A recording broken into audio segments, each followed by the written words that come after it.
Product का नाम लिख के नीचे सेव एंड कंटिन्यू आएगा, उसको क्लिक कर देना, आपकी लिस्टिंग हो जाएगी। यहाँ पे एक और आता है कि कंट्री के अंदर लिस्ट करनी है, तो उस पर क्लिक करके आप सेट कर सकते हैं कौन सी कंट्री में लिस्ट करनी है, देन आपकी लिस्टिंग हो जाएगी। FBA होलसेल के अंदर, आर्बिट्राज के अंदर या ड्रॉप शिपिंग के अंदर ऐसी लिस्टिंग होती है। अगर आप FBM की करना चाहते हो, उसके बाद ड्रॉप शिपिंग आप कर रहे हो, तो आपके पास स्टॉक नहीं होगा। आप सप्लायर को कहोगे कि मेरे भी आपके ऊपर डायरेक्ट शिप कर, तो फिर आप FBM करो और लिस्टिंग ऐसी होगी। सर इसकी लिस्टिंग के भी टेम्पलेट डाल सकते हैं? टेम्पलेट कोई भी अपनी कंपनी वगैरह का बनाया हो यूनिक सा, मतलब कि जैसे डिस्क्रिप्शन लिखी हो, नीचे हमारी फिश जो फ्री शिपिंग का सारा डिटेल वगैरह लिखी हो, वो डाल सकते हैं? आप लिस्टिंग को एडिट नहीं करो, ये वाली लिस्टिंग वैल्यू नहीं है, इसका एडिटिंग करो। इसकी सारा उठा लो, इसी का उठाना नहीं, क्योंकि टाइटल वगैरह लिखने की जरूरत नहीं। आपने जस्ट यहाँ पे इसी डालना है और उसके बाद उसमें बता देना है प्रोडक्ट का नाम क्या देना है। ये प्रोडक्ट का नाम भी लिस्टिंग के ऊपर नहीं शो करवाएगा, आपके अपने सेल सिंबल के ऊपर और बस प्राइस का के ऊपर करना, आपकी लिस्टिंग नहीं चाहिए। तो वो जो अमेज़न के ऊपर लिस्टिंग है उसके अंदर कोई फर्क नहीं है, उसके अंदर ये फर्क आएगा पहले 6 साल के खास। देन जब आप लिस्ट कर दोगे ना, तो आपकी प्रोडक्ट यहाँ पे आ जाएगी। मैनेजमेंट ये आ रही होती है, मैनेज वाली अमेज़न से इस पर क्लिक करेंगे तो आपकी प्रोडक्ट ये, अब ये देखिए ये वाली प्रोडक्ट है मेरे पास, ये ब्लॉक है, कोई किसी वजह से एक क्लाइंट ने पहले कुछ किया होगा तो ये ब्लॉक है, तो फिर यहाँ पे इनएक्टिव आ जाएगा, ब्लॉक नहीं आएगा, उसके बाद इनएक्टिव आ जाएगा यहाँ पे, और यहाँ पे आपकी प्रोडक्ट पड़ी गई। लेकिन ये वाली प्रोडक्ट FBM हो रही थी, बिकॉज ये मैं एडिट कर सकता हूँ स्टॉक, ये एडिटेबल है ना स्टॉक, ये एडिट कर सकता हूँ। लेकिन एडिट सिर्फ उस वक्त करूँगा जब आप FBM की लिस्टिंग कर रहे हो। तो जब आप FBM की लिस्टिंग कर रहे होगे ना, जब आप ऊपर वाले की जिस ऑप्शन पे क्लिक कर दोगे, I will ship this product, तो ऊपर एक क्वांटिटी का बटन आ जाएगा कि हाउ मेनी क्वांटिटी यू है, कि आपके पास कितने यूनिट्स पड़े हुए हैं आपके, क्योंकि आप FBM कर रहे हो तो स्टॉक सारा आपके पास होगा। अमेज़न को लिस्ट करोगे आप, तो इसमें आपको बताना पड़ेगा कि कितने स्टॉक मेरे पास मौजूद है। तो इन स्टॉक को बाद में भी मैं अपडेट कर सकता हूँ, जिस तरह यहाँ पे मैं अपडेट कर सकता हूँ। ये FBM की लिस्टिंग है। अदरवाइज जब आप FBA कर रहे होंगे तो यहाँ पे अवेलेबल में 0 ही आएगा, बिकॉज आपने अमेज़न तक तो अभी भेजे नहीं है। तो जब आप अमेज़न को भेजेंगे तब यहाँ पे अवेलेबल में कोई 1 2 3 4 या इनबाउंड के अंदर जो आने वाले हैं, इनबाउंड के अंदर आपके शो लगेंगे कि क्लियरेंस आ रहे हैं। अदरवाइज यहाँ पे 0 आएंगे और वो एडिटेबल नहीं होंगे, बिकॉज आपने अमेज़न के ऊपर भेज दिए, जितने भेजिए बस उतनी। तो ये होता है मैनेजमेंट का केस। अब इसके अंदर आप रोजाना के बेस के ऊपर प्राइसेस अप एंड डाउन करते हैं। एक प्रैक्टिस होती है आपकी कि आप सेलर सेंटर के ऊपर जितना ज़्यादा प्राइसेस अप एंड डाउन करेंगे उतना ज़्यादा आपका चांस होगा कि आप बाय और स्पिन करें ज़्यादा। तो यहाँ पे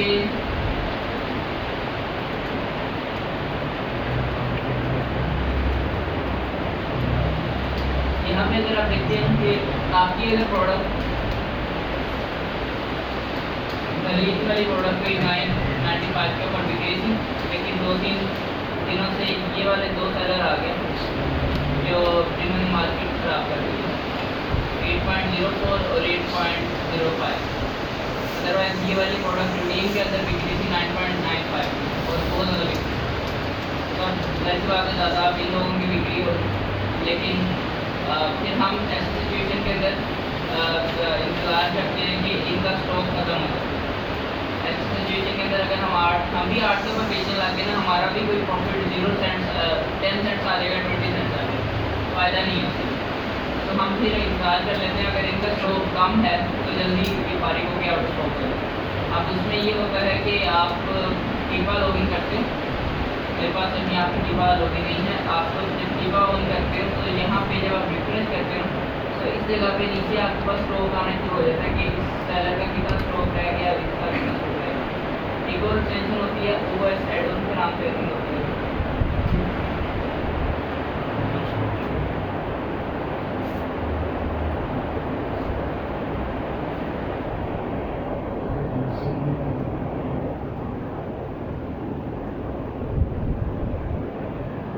ये वाली ये आप लोग डाउनलोड कर लीजिएगा। इससे इस तरह करके आपको बता देगा कि ये सेलर है, इसकी इतनी क्वांटिटी रहेगी, इसकी इतनी क्वांटिटी रहेगी। ये मैं ज़्यादातर रिकमेंड नहीं करता और ना ही मैं यूज़ करता हूँ। कीपा रेफरेड होता है, इसका मैंने खुद से वो नहीं किया हुआ, खुद से इसके स्टॉक को वेरीफाई नहीं किया हुआ, लेकिन कीपा से मैंने वेरीफाई किया हुआ कि हमारे अमेज़न में इतना स्टॉक था, फ्रंट के ऊपर भी वो इतना स्टॉक बता रहा था, तो वहाँ से वेरीफाई नहीं किया हुआ कि आप कुछ कर सकते हैं। और दूसरे नंबर पे जो स्टॉक इन ट्रांजिट होता है, जो ट्रांसपोर्टेशन के अंदर होता है, वो वाला स्टॉक नहीं आता कीपा के ऊपर, या इन टूल के ऊपर वो वाला स्टॉक क्रेडिट में आ जाएगा। कीपा के ऊपर तो नहीं आता कि जो इन ट्रांसपोर्टेशन वगैरह के अंदर है वो नहीं आएगा, लेकिन जो आपके अवेलेबल स्टॉक मौजूद है वो दिखाएगा कि आपका ऐसा जो कितना स्टॉक है। तो आप उसको देखते हुए अपनी प्राइस एनालिसिस कर सकते हो कि आज रात में या कल तक इन दोनों के यूनिट बिक देंगे, then फिर हम अपनी प्राइस का बेचते हैं। लेकिन जिस तरह के सेलर नज़र आ रहे हैं मुझे नहीं लगता कि इतनी जल्दी जाएगा। है ये सारी गेम होती है। और उसके बाद एक और भी चीज़ होती है कि आप लेट्स सपोज यहाँ पे लगाते हैं यहाँ पे ट्राई करने को। अब इसके लिए ये वाली जो मैं पॉइंट बता रहा हूँ, ये वाले पॉइंट कौन है जो आपका या सेल इंक्रीज करते हैं या प्रॉफिट जनरेट कर देते हैं। आप मेरे पास एक प्रोडक्ट पड़ी थी, वो शायद 1 महीने से बिकी नहीं गई थी कोई प्रोडक्ट, 36 आई थिंक उसका स्टॉक नहीं गया था। तो मैंने उसकी प्राइस चेंज की, प्राइस चेंज करने के बाद जैसे ही मैंने एक रात को मैंने प्राइस चेंज की और अगले दिन से उसके 4 से 5% की ऑर्डर बताने के लिए उसको बनाना है। अमेज़ोन आपको कहता है कि जितना आप एक्टिव सेलर होते हैं ना ज़्यादा, मतलब एक्सपीरियंस का आपको पता लगता है कि जितना ज़्यादा एक्टिव सेलर होंगे उतना ज़्यादा आपका एक्टिव अकाउंट होगा ना, ज़्यादा ऑपरेट कर रहा होगा, प्राइस स्टॉक वगैरह को देख रहा होगा, तो आपका ज़्यादा चांस है कि आपको सेल आपका ज़्यादा मिलेगा एज एक्टिव सेलर कंसिडर किया जाएगा। और एक और चीज़ होती है वो ये होती है कि लेट्स सपोज अब ये देखिए मैंने अपनी प्रोडक्ट की वैल्यूएशन सारी की होगी लेट्स सपोज 9.95। अब मुझे पता लगा कि ये वाले दो सेलर आगे बैठ गए, ये 8.04 के ऊपर बेच रहा है और 8.05 के ऊपर बेच रहा है। ये पता है कि ऊपर इससे 7 के ऊपर भी नहीं बेच पा रहे बिकॉज इनको आगे बचता नहीं है। ये बिल्कुल 2 के ऊपर जाके बेच रहे हैं जिसके ऊपर इनको 20 सेंट्स बच रहा केवल। तो अब इससे ज़्यादा ऊपर के नहीं बेचेंगे। अगर कोई भी प्राइस वॉर करेंगे 8.03 के ऊपर आ जाएगा और नीचे वाला 8.02 के ऊपर आ जाएगा, आपस में टू इन द बाय। लेकिन इसी की वजह से, इन दोनों की वजह से इनको सेल कुछ नहीं मिल रही। लाइक सेल तो मेरी है, इनको प्रॉफिट नहीं मिल रहा, लेकिन दूसरी तरफ इन्होंने मार्केट पूरी ख़राब करके रख दी है। अगर ये वाले सेलर्स 9.95 के ऊपर बेचने लग जाते तो इनको 1.5 पाउंड 2 पाउंड का प्रॉफिट भी होना था और ट्रेडिशनली बायबॉक्स इनको भी मिल जाना था, लेकिन इतना ज़्यादा नहीं मिलना था जितना अब इनको मिल रहा है। लेकिन अब मिलने का फ़ायदा नहीं है बिकॉज 0 सेंट्स अगर आप ये 10 यूनिट भी बेचिए ना तो 0.10 अगर प्रॉफिट कमाते हैं तो 10 यूनिट बेचने के बाद इनको 1 पाउंड प्रॉफिट होगा। वो प्रॉफिट आपको 1 यूनिट के ऊपर ही होता है अगर आप इस तरह काम करते हैं। लेकिन ऐसा होता है आपको ज़्यादा ये देखने को मिलेगा कंपनी के प्राइस वॉर होने की रोज है क्योंकि सेल ज़्यादा हो जाती है। लेकिन जो एक्सपीरियंस पर्सन होते हैं जिनको पता होता है वो इस सिचुएशन के अंदर अपनी प्रोडक्ट की प्राइस 9.95 की रखती है। यहाँ पे प्राइस होने को पड़े लगाया मैंने, तो यहाँ पे नीचे जाते हैं लेकिन लोग 12 के बेच रहे हैं 9.85 के ऊपर ये मैंने लगाई गई प्रोडक्ट, ये अपनी प्राइस भी नहीं कम कर रहे। ये इस वजह से प्राइस भी कम कर रहे हैं क्योंकि इनका ऑटो स्टॉक होने का इंतजार कर रहे हैं। और दूसरे नंबर पर क्रिसमस के अंदर लास्ट स्टेज के ऊपर जब नंबर के एंड के ऊपर ये होता है कि ये वाले जो ऊपर वाले सेलर था ना ये दोनों ऑटो स्टॉक कर रहे हैं बिकॉज ये एक्सपीरियंस सेलर नहीं, इनको क्रिसमस मैनेज करना मैंने क्या इतना अच्छी तरीके से आया क्योंकि क्रिसमस के अंदर स्टॉक आपको मैनेज करना पड़ता है, आपको इन्वेंट्री मंगवानी पड़ती है और ब्रांड आपका स्टॉक हो गया और आपके पास स्टॉक होना चाहिए, अदरवाइज आप ब्रांड के बाद जाकर ब्रांड की है तो इनका स्टॉक खत्म हो जाएगा। पीछे बात देखिए 10-12 वाले स्टॉक की इंसान की प्राइस करेगी उस वक्त आपकी जो सेल बड़ी होगी तो इसमें से आपका स्टॉक जल्दी निकलेगा। ये वो सारी नहीं। एक लास्ट चीज़ आपको बता दी हुई है कि यहाँ पे रोज आप अगर बेच रहे हो ना जब सेल ज़्यादा होती है तब प्राइस इंक्रीज कर सकते हैं। अब ये देखें, लेट्स सपोज आपका प्रॉफिट आपको इतनी गुंजाइश नहीं देता कि आप प्राइस कम करो। आप मैक्सिमम अगर कर सकते हो तो मैक्सिमम अगर आप कर सकते हो ना तो 9.97 के ऊपर कर सकते हो प्राइस। लेट्स सपोज आपको प्रॉफिट गुंजाइश नहीं देता, अदरवाइज आपको लूज हो जाए। आप बजाय इसके कि यहाँ पे 9.85 आ रहा है और नीचे आ रहा है 9.90 आ रहा है, तो आप बजाय इसके कि 9.86 अपनी प्राइस लगाओ, क्योंकि इसके और इसके दरमियान में आपने बैठना है। बजाय इसके कि आप 9.86 प्राइस लगाओ, आप लगाओगे 9.89। आप इसके और इसके दरमियान में तो बैठोगे लेकिन आपका प्रॉफिट बढ़ जाएगा। तो आपने वो खाली फ्लोर देखनी होती है। लेट्स सपोज एक बंदे ने अगर $15 की प्राइस लगाई है और अगले बंदे ने $20 की प्राइस लगाई, तो आप 16 की प्राइस के ऊपर नहीं बेचोगे, आप 19 की प्राइस के ऊपर बेचोगे, ताकि वो मिडल के अंदर तो आप दोनों के आ जाओगे, लेकिन आपका प्रॉफिट 16 वाला नहीं होगा, आपका प्रॉफिट 19 वाला होगा। तो ये चीज़ें आपने देखी हैं। दोबारा हम जनरल के ऊपर आ जाते हैं। ये सारा मैनेजमेंट का आप यहाँ से प्राइस भी चेक कर सकते हैं, आप डाउन आप कर सकते हैं। उसके बाद क्या होता है, यहाँ पे ऑर्डर्स के अंदर चले जाएंगे, मैनेज ऑर्डर्स के अंदर जाते हैं। यहाँ पे मैं क्लिक कर रहा हूँ, वैसे यहाँ से निकाल सकते हैं। मैंने के अंदर जाकर ये ऑर्डर्स हैं, मैंने के यहाँ पिन किया, इस वजह से ये ऊपर आ गया। ये वाला अकाउंट को FPM रहा था, देख लें कि इसको ऑर्डर आए हैं कि यहाँ पे कैलेंडर लगा देंगे आप। इससे वैसे काफ़ी है, मैं 1 साल 2 साल पुराना कोई कैलेंडर लगा के चेक कर लेता हूँ, इसको ऑर्डर आएंगे। डेट का लगा आज के दिन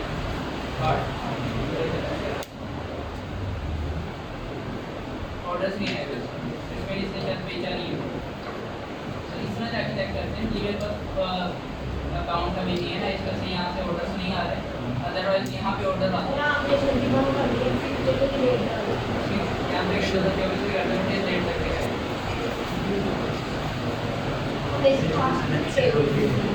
पास दे देंगे, यहाँ पे अपने पास चला दें, यहाँ पे वो ऑर्डर्स आते हैं जो आपको एमेज़न कंसल्टेंट के ऊपर आए हैं। ये एम के ऑर्डर्स होंगे। अगर आप FBA के देखना चाहते हैं तो यहाँ क्लिक करें, तो यहाँ पे आपका FBA के ऑर्डर शो होंगे, लेकिन यहाँ पे है नहीं, तो इस वजह से शो नहीं हो रहे। जो FBA के ऑर्डर्स होते हैं वो यहाँ पे शो तो हो रहे होते हैं, लेकिन उसके साथ आपने कुछ भी नहीं करना, बिकॉज वो खुद ही अमेज़न चेक करता है, फैक्ट चेक खुद ही कर लेता होता है। जैसे आपको देखना होता है कि आज की डेट में कितने ऑर्डर्स आए, तो यहाँ से जाकर चेक करनी है और फिर रिपोर्ट के अंदर से जाके आते हैं। तो इसके अंदर बेसिकली एक चीज़ होती है कि लेट्स सपोज अगर आप FBM कर रहे हो ना, FBM कर रहे हो, तो आपको रिफंड भी खुद ही मैनेज करना पड़ता है। तो आप यहाँ पे FBM को खोल लेंगे, FBM वाला जो ऊपर आ रहा है MFN वाला, इसको ऑन कर लेंगे और ऑर्डर के अंदर जाके ऊपर छोटा सा एक बटन होता है कि रिफंड कर दो, उस पर क्लिक करेंगे, वो पूछेगा कितने रिफंड करना है, जितना करना उसको रिफंड कर देंगे, आपका रिफंड हो जाएगा। ठीक, तो इतनी समझने वाली भी बात नहीं है। आप ऑर्डर ID खोलोगे, वहाँ पे लिखा होगा रिफंड, वहाँ पे क्लिक करके रिफंड कर, तो वो उस सूरत में जब आप FBM कर रहे हो और आपको रिफंड करना पड़ जाएगा। रिफंड उस वक्त करना पड़ता है कि जब आप ऑर्डर टाइम से फुलफिल ना कर पाए, कस्टमर ने कह दिया रिफंड कर दो, या कस्टमर क्लेम करता है कि मुझे प्रोडक्ट मिली नहीं, ताकि आपने पहुँचा दी थी, तो आप भी रिफंड करोगे या दोबारा से एक रिडिलीवरी करवा के नया पार्सल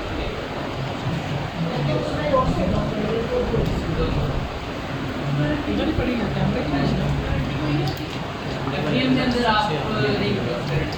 अगर कस्टमर को मिल भी गया, कस्टमर कहता नहीं मिला, आप जो अमेज़न शिप करेगा उस पर जो अमेज़न शिप करेगा ना, उसके पास रिकॉर्ड होता है, उसके पास तस्वीर होती है कस्टमर की, या UPS FedEx वाले जो है वो तस्वीर वगैरह कहते थे, या फिर उनको फॉलो अप करने का कुछ होता है।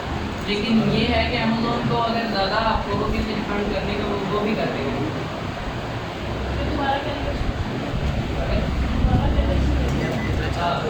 तो बाद में फिर आपका बाइंग अकाउंट बन गया, क्योंकि उसका एल्गोरिथम को पता लग जाता है कि ये फ्रॉड है।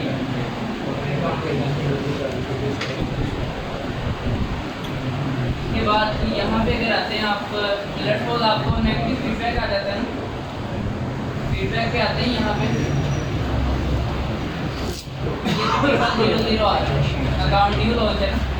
तो जब आपके पास फीडबैक आता है नेगेटिव, तो वो फीडबैक इस यहाँ पे आता है कि आपको नेगेटिव फीडबैक आया है। अच्छा, यहाँ पे एक seller how to remove a negative feedback, वो अभी मैं बता रही हूँ किस तरह से। लेट्स सपोज ये देखो, ये सैलर का स्टोर पॉइंट हो जाए, उसको सारे फीडबैक आए ना पॉजिटिव आए। लेट्स सपोज अगर नेगेटिव फीडबैक आता है ना, तो ये कहता है कि बहुत बुरी प्रोडक्ट की, मुझे अच्छी नहीं लगी, या कुछ भी ये प्रोडक्ट डैमेज शीट हो गई। तो इस तरह के फीडबैक आप इजीली रिमूव कर सकते हो जब आप FBA कर रहे हो। FBA जब आप कर रहे हो तो आप नहीं करते, क्योंकि टोटल रिस्पॉन्सिबिलिटी आपके ऊपर होती है कि आपने फुलफिल किस तरह की। लेकिन जब आप FBA कर रहे होते तो यहाँ पे अगर प्रोडक्ट से रिलेटेड फीडबैक आया ना, या अब्यूसिव लैंग्वेज इस्तेमाल की है, या फिर कुछ भी इस तरह से जो कि अमेज़न की पॉलिसी को वायलेट करता है, तो या it's not a seller feedback, it's a product feedback, then आप प्रोडक्ट फीडबैक को रिमूव कर सकते हैं। आप अमेज़न को बता सकते हैं कि ये वाला फीडबैक प्रोडक्ट फीडबैक है, not related to the seller feedback. आप रिमूव कर सकते हैं। आप यहाँ पे एक ऑप्शन आता है, वहाँ पे फीडबैक के अंदर ही एक्शन आ रहा है ना, यहाँ पे इस जगह पे, यहाँ पे नीचे एक ऑप्शन आता है कि रिमूव दिस फीडबैक। उस पर क्लिक करोगे, अमेज़न पूछेगा कि ये वाली 5 मेरी वायलेशन पॉलिसी है, इनका मुझे बताओ। अगर तो इससे इसके अंदर ही कहीं पे वायलेशन आती है तो मैं रिमूव कर देता हूँ, कहते हैं हाँ जी आती है। अमेज़न अपने एल्गोरिथम चेक करेगा और आपका वहाँ पे एक लाइन दे देगा फीडबैक के ऊपर, नीचे लिख देगा कि ऑल रिस्पॉन्सिबिलिटीज अमेज़न से रिलेटेड, या अमेज़न की फुलफिलमेंट कर रहा था तो इस वजह से Amazon will take all the responsibility. आप अगर किसी और के स्टोर पे जाओगे ना, तो वहाँ पे अक्सर आपको देखने को मिलेगी, यहाँ पे लाइन लगी होगी, एक पर फीडबैक ऊपर ना ऐसे करके लाइन फिरी होगी, उससे आपको पता लगेगा कि ये नेगेटिव फीडबैक है। तो आप उस तरह नेगेटिव फीडबैक रिमूव करें। लेकिन ये वाला नेगेटिव फीडबैक वो नहीं होता है कि जो प्रोडक्ट फीडबैक कहलाता है। लेट्स सपोज ये वाले जो फीडबैक है ना,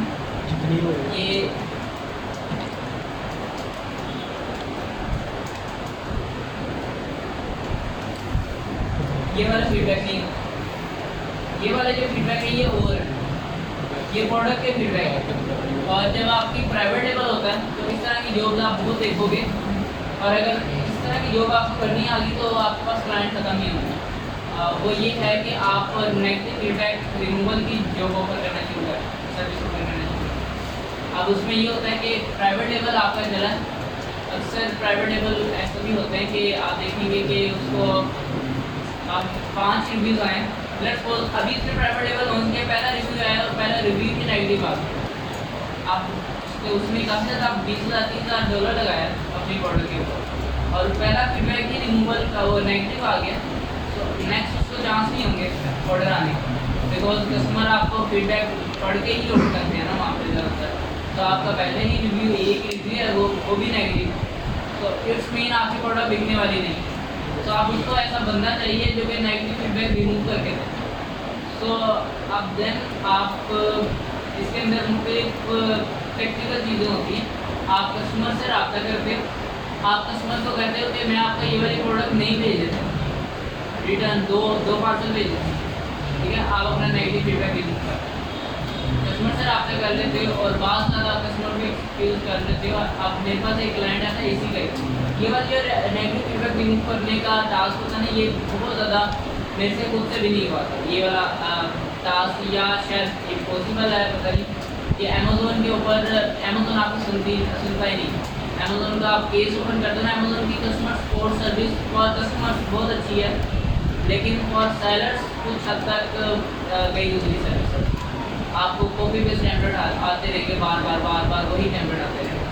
आप फिर कॉल को कराओगे, कॉल के ऊपर भी यही हाल होगा, सरकारी दफ्तरों जैसा हाल होगा। तो अब उसके अंदर ये होगा कि आप मेरे पास जो कस्टमर था वो कहता है कि उसकी प्रोडक्ट की कोई केमिकल से रिलेटेड कोई भी एक एसिड था कोई प्रोडक्ट, उसके ऊपर कोई फॉर एग्जाम्पल लिखा हुआ था कि ये एंटी इंसेक्ट्स है, कुछ बैक्टीरिया वगैरह से फ्री है, इस तरह का कुछ साइन डाल के उसके ऊपर इस तरह क्रॉस डाला हुआ। अब उसका मतलब होता है कि बैक्टीरिया यहाँ पे कोई उसका इम्प्लीमेंट नहीं है, या फिर बैक्टीरियल जो इनफैक्ट से फ्री प्रोडक्ट है। लेकिन कस्टमर के पास जब गई और कस्टमर ने उस प्रोडक्ट के अंदर जो ब्रोशर एक निकाला, PDF जो उसकी कॉपी छपी होती है कागज़ का, वो निकाली तो उसके ऊपर भी लिखा हुआ था कि ये इंसेक्ट फ्री है, इसके ऊपर वो लाइन लगी। कस्टमर ये समझा कि ये वाले फीचर के ऊपर लाइन इस वजह से लगाई गई कि ये वाले फीचर इस प्रोडक्ट के अंदर मौजूद नहीं है, मतलब ये बैक्टीरियल इफेक्ट वाली प्रोडक्ट है, वो ये समझ। अब उसने नेगेटिव फीडबैक दे दिया। अब अमेज़ॉन कहता है कि मेरे कस्टमर ने फीडबैक दिया तो ठीक है, ये वाले अच्छा है, एक बार फीडबैक। अब उसने नेगेटिव फीडबैक यहाँ पे लॉन्च कर अमेज़ॉन। अब क्लाइंट मुझे कहता है कि ये वाली प्रोडक्ट का हम उसको दोबारा से रीडिलीवरी भी करवाने के वो हैं कि हम करवा देंगे उसको रीडिलीवरी भी, लेकिन क्लाइंट को ये समझाओ कि ये वाली लाइन का मतलब है कि ये इससे फ्री प्रोडक्ट है, ये वो नहीं है कि आप समझ रहे हो कि ये इस फीचर से विदाउट दिस फीचर आपको प्रोडक्ट मिलेगी। तो आप अमेज़ॉन स्टोर को ये वाला मैंने समझाने की कोशिश की। आप कस्टमर से बात कर सकते थे, लेकिन उस वक्त मैंने शायद उस वक्त नहीं पता होगा या कस्टमर से मैंने बात नहीं की। अमेज़ॉन सर्विस को जब मैंने हेल्प सेंटर के ऊपर जाके केस ओपन किए तो अक्सर केसेस का तो या तो रिप्लाई नहीं आता या वो ट्रांसफर कर देते हैं आपकी query to other department and then आपको बोल दे फिर आपको आंसर नहीं आता। तो बड़ी मुश्किल से या तो 2-3-4 महीने बाद शायद आंसर आ जाए, तो पता नहीं, पर वो आंसर नहीं आता। तो तकरीबन 1 महीने शायद प्रोजेक्ट चला था, क्लाइंट भी भूल गया था और मैं खुद भी भूल गया था।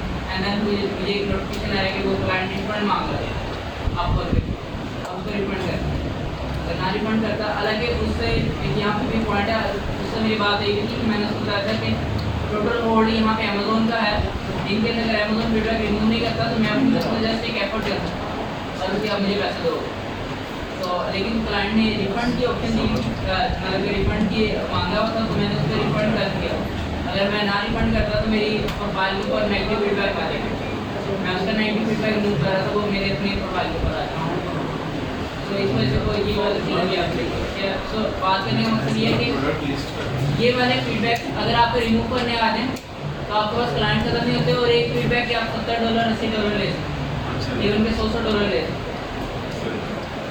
तो सर वो चलेगा भी तो लंबा प्रोसीजर चलेगा, लंबा प्रोसीजर चल सकता है, लेकिन इसके पीछे ना बेसिकली जुगाड़ होते हैं। इसके पीछे या तो आप कस्टमर के साथ जुगाड़ लगा लेते हो या अमेज़ॉन के साथ।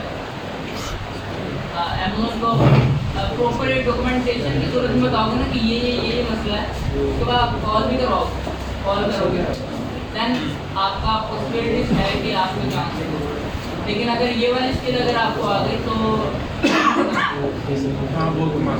ये प्रॉक्सी मार्केटिंग इसको कहते हैं।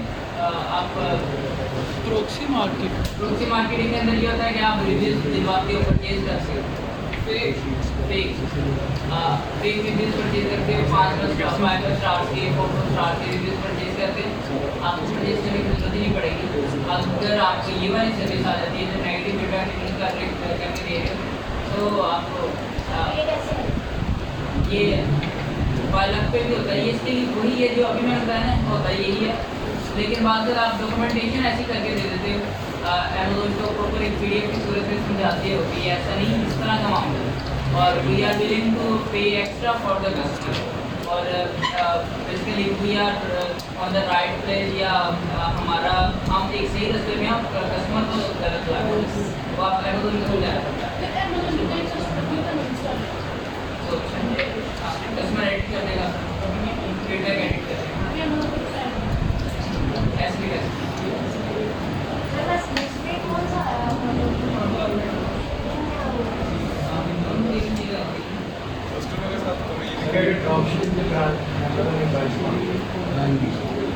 फिर आप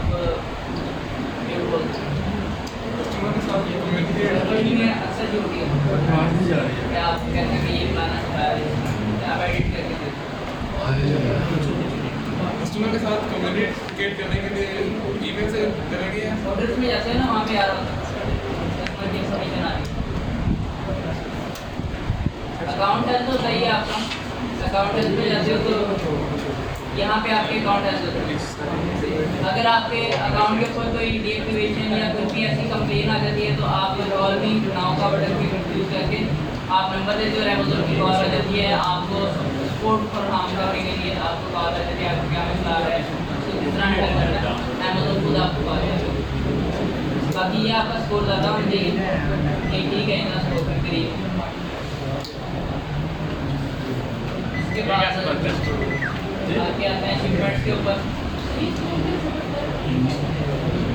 आपके पास कोई वो नहीं है, आपके पास कोई सर ये स्कोर ऐसे भी तो डेट वगैरह नहीं है। अगर आपके पास डेट सबमिट नहीं कर रहे हैं, डिलीवरी ऑन टाइम कर रहे हो, मैसेज का अच्छा रिस्पॉन्स कर रहे हो, तो ये सब। लेकिन अभी ये के अंदर इसका टेंशन नहीं लेते।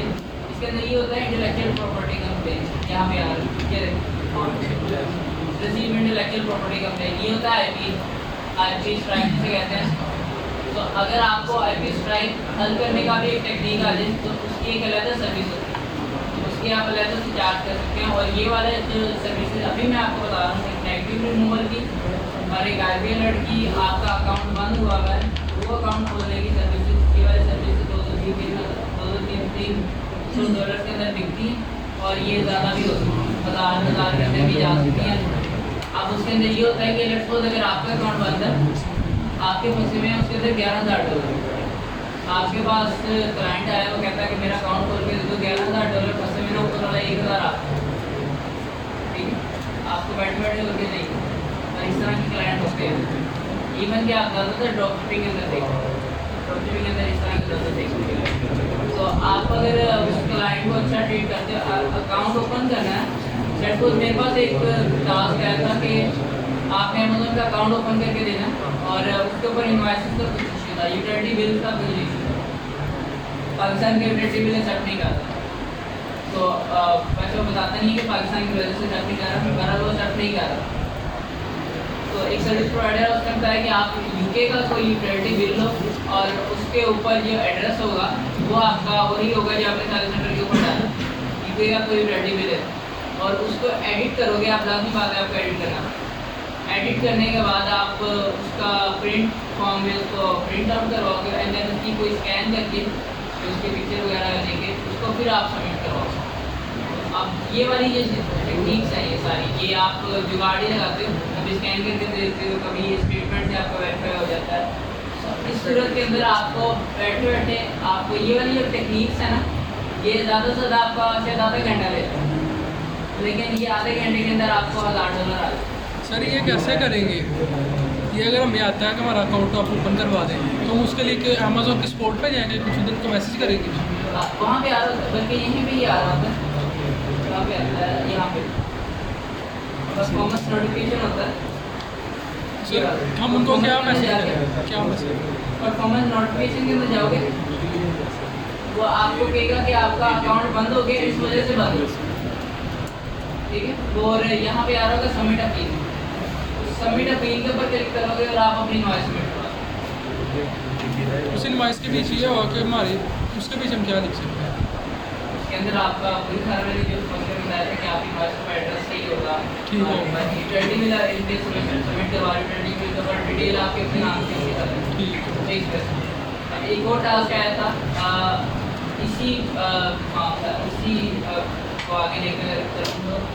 एक टास्क आया था वर्किंग, मैंने कोई कुछ नहीं करी, टास्क था तकरीबन $620 और एक क्लाइंट था, उसका अकाउंट बंद हो गया था बिकॉज उसकी प्रोडक्ट गेटिंग नहीं, उसकी प्रोडक्ट ही वैसे वो नहीं थी, लेकिन अमेज़न सुना रहा था ये ड्रग से रिलेटेड प्रोडक्ट है, लेकिन उसकी प्रोडक्ट वैसे नहीं थी। उसने लिस्टिंग के दौरान अपनी कीवर्ड, आप कीवर्ड रिसर्च वगैरह आगे चल के अपने प्राइवेट लेवल में पढ़ोगे, कीवर्ड्स के अंदर उसने कहीं कैनाबीज वगैरह कुछ ड्रग्स के कुछ इस तरह के वर्ड डाल दिए कि जो मंशियात वाले प्रोडक्ट के नाम थे। तो इससे ये होगा कि अमेज़न को समझ लगी कि ये ड्रग वाली प्रोडक्ट है, इसको नहीं बेचना, तो हालांकि वो नहीं थी। अब अमेज़न के साथ केस ओपन करने से प्रॉपर डॉक्यूमेंटेशन दे रही थी, इंग्रीडियंट कौन कौन से इस्तेमाल हुए हैं, इनवॉइस भी था उसको, सारी ये चीज़ें फराहम करें। उन्होंने बहुत हैंडल किया लेकिन नहीं हुआ।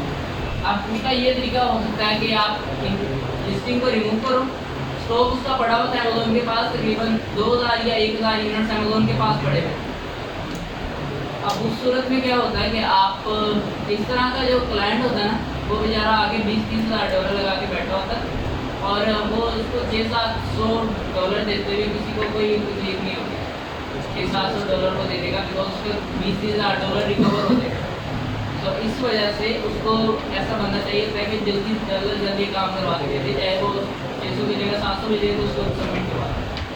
अब इसमें 2-3 तरीके होते हैं, या फिर आप लिस्टिंग को रिमूव करते हो और दोबारा से लिस्टिंग क्रिएट कर देते हो, और उस लिस्टिंग के अंदर आप कीवर्ड्स वो वाले यूज़ नहीं करते जो आपने पहले यूज़ किए, और जो आपका अवेलेबल के अंदर क्वांटिटी और वो वाला क्वांटिटी दोबारा आपकी लिस्टिंग के ऊपर रिफ्लेक्ट हो जाए। इन दिस केस आपकी अगर लिस्टिंग एक्टिवेट होगी तो ये वाला काम आपको 20-30 मिनट या 2 घंटे से ज़्यादा नहीं लगेगा, ठीक है। आप इतना अर्निंग कर सकते हैं। और अदरवाइज ये काम आसान तो होते हैं, लाइक कह लें कि ये शॉर्ट टर्म होते हैं, लेकिन ये थोड़े से टेक्निकल होते हैं। अब इस सूरत के अंदर हमने ये भी करके देखा, लेकिन लिस्टिंग नहीं कर रहा। अब उसका एक और हल था, तो क्लाइंट शायद चला गया। बेसिकली मैं अपना बता रहा हूँ और आप लोग भी इस तरह कर सकते हैं। मुझे ये काम करना नहीं आता था, या फिर ये वाला काम मैंने पहले किया ही नहीं हुआ, और मैं ना खुद ये वाला काम कर रहा हूँ। मैंने क्लाइंट को पकड़ उसको कहा ठीक है आपका काम हो जाएगा, काम क्लाइंट का हो जाएगा। और मैंने पकड़ लिया क्लाइंट से $600 था, मैंने अप्रोक्सीमेटली क्लाइंट से कोई $300 पकड़ लिए, $400 अप्रोक्सीमेटली $400 मैंने कहा कि आपका काम $400 में होगा, और मैंने अपना अंदर कट रख दिया $200 का, और $200 किसी और को मैंने पे करने थे जिसको ये काम आता था। मुझे बैठे बैठे कोई चीज़ परफॉर्म नहीं करनी पड़ी, कुछ भी नहीं परफॉर्म करना पड़ा, जस्ट व्हाट्सएप का मैसेज इधर से उठा के उधर ट्रांसफर करना, ये मेरा काम है। तो इस सूरत के अंदर आपके पास अगर ऐसे क्लाइंट 2-3 होना, आपका महीने की इनकम आ जाती है। तो आप डिजिटल असिस्टेंट के तौर पर काम कर रहे हैं, लेकिन डिजिटल असिस्टेंट का ये मतलब नहीं है कि आपने लेबर वर्क ही करते रहना पूरी दिन। लेबर वर्क यही है ना कि आपने प्रोडक्ट ढूंढते रहना, और एक टाइम ऐसा भी है कि जब आपको प्रोडक्ट नहीं मिल रही हो तो फिर आप लेट्स सपोज 40 साल की उम्र में आपने अगर जॉब ढूंढनी है ना, तो उस स्किल का फ़ायदा नहीं। 40 साल की उम्र में अगर आप जॉब ढूंढ रहे हो ना, तो जॉब कौन सी आपने करनी है, फिर उसका फ़ायदा नहीं। तो मल्टीटास्किंग ये आपका काम है, आपको इधर से नहीं कमाई होगी तो दूसरी तरीके से कमाई होगी। आगे शिपमेंट आपका रहेगी।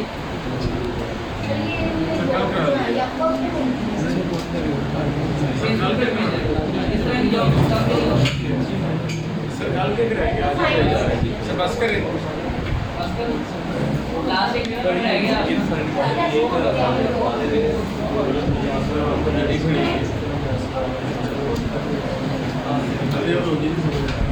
सर इसके लिए वो होना चाहिए अकाउंट, आपकी क्लास में देख लेंगे सर अमेज़ॉन का अकाउंट होना चाहिए इसके लिए। अमेज़ॉन का अकाउंट क्लाइंट होना चाहिए, मेरा कौन सा अकाउंट है क्लाइंट? तो हमें देगा, तो सारा कुछ देगा।